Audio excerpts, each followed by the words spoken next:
important is that to a Canadian kid to be on? I mean, it's probably a really obvious question, but to people in Dallas who follow the Stars, we might be more Stars fans than we are any Olympic national team, whereas I think a guy like you has probably had this in your head since you were a little kid. Yeah, well, I mean, it's a huge honor, to be selected there. When you're growing up, you want to make the NHL, but it's obviously a dream. But anytime you watch World Juniors or Olympics and you see that Canadian flag jersey, it's something you just always want to have the chance to put on. And I was cut from World Juniors as well. Following year, went to Boston. We won the Stanley Cup. So I'm just trying to look at some positives out of a negative and use that motivation. And Olympics are still a couple months away. Who knows what could happen?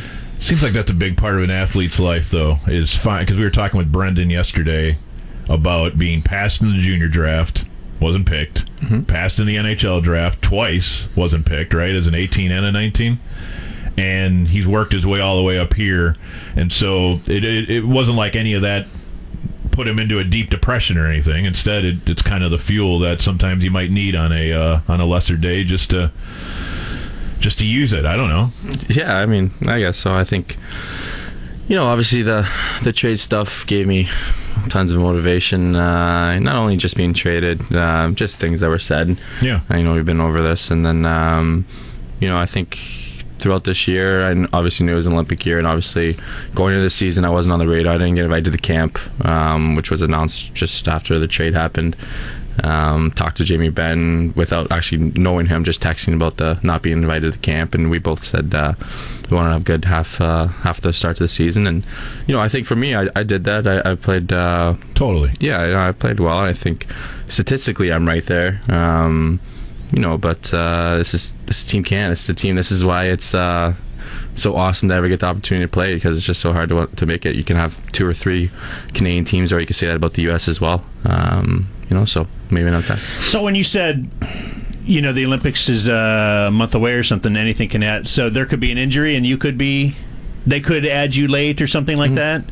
Okay, it's weird. We were talking yesterday about how, I can't remember whose model girlfriend we were mentioning, but we were saying how anybody can be insecure. I mean, here's a guy that was it the 2nd overall draft pick? Where were you drafted? 2, yeah. Okay.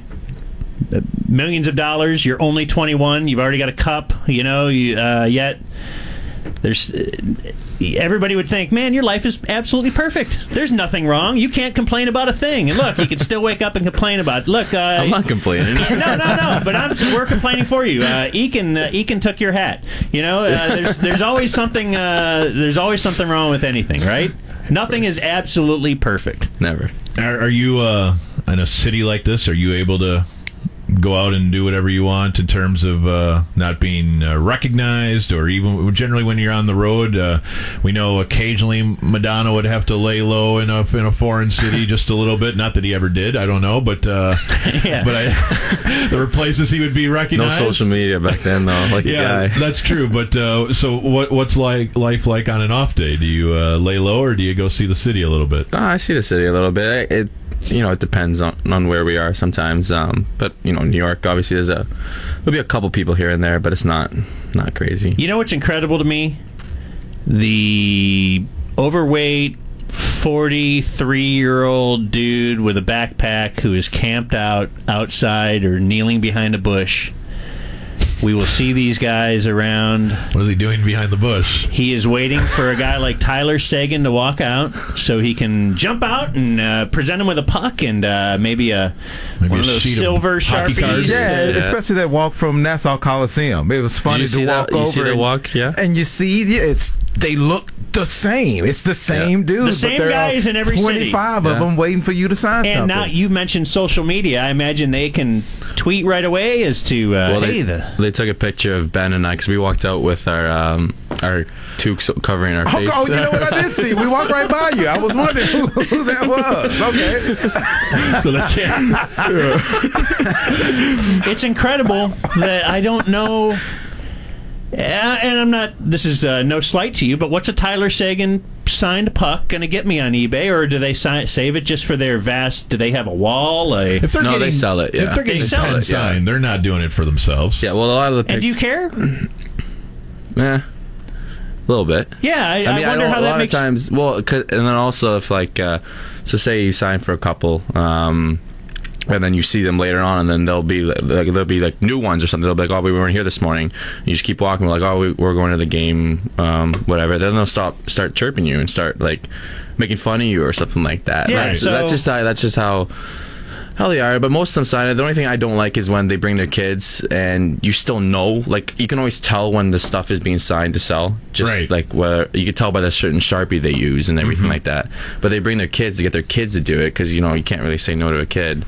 That's the only part that gets a little disappointing. Because the kid doesn't really want the autograph. No, they just know they're preying on your I remember your sympathy for the kid. I was out at a cell phone store with Mike Madonna, and he was doing autograph signing, and I was observing. And he's signing for everyone, and then a dude walked over with a stack of 25 cards to sign. Like, it's totally normal to expect to want the signature of a famous athlete. But if you want 25 of them, you got to understand that he's instantly thinking you're doing this to profit off his kindness. And that, I don't know, that one. I think one's a good number. So it seems like you guys are in great spirits and usually willing to sign for a kid. Yes. Or a fan. Yeah, but I mean, this is my 4th year now, and when we go to certain places, you see the same people over the years. I mean, I could almost name some of them. Like you just see the same people, and like some of them are very nice. Like there's one guy in Winnipeg that's very nice to me. Every time I see him, I sign for him every time, even though I know exactly what he's doing. And sometimes I kind of say, "Are you gonna get a lot for this?" Whatever. That's their job, if you want to call it. How they make a little bit of money. So some of them, like if they're very respectful and nice, I know what they're doing, fine. But sometimes it gets out of hand. All right, it's Tyler Seguin with us on Sports Radio 1310 The Ticket, doing a fantastic job with the Stars, and looking forward to big things here on the end of the trip. Because if you guys take the donut on the trip or anything like that, it's going to fall back on us. And so. Yeah, you don't go to New York anymore. Winnipeg now. We'll be back to Winnipeg, dude. We need big things Thursday and Friday. Well, listen, great to have you come up here. We don't want to keep you from Regis because that's big. It's like up here. I know. We know what we are, and we know what he is. You don't have to dress nice to be on our show. But thanks for the time, man, and good luck the rest of the way, and we'll talk to you soon. All right, appreciate it. Thanks, guys. That is Tyler Seguin. Number 9.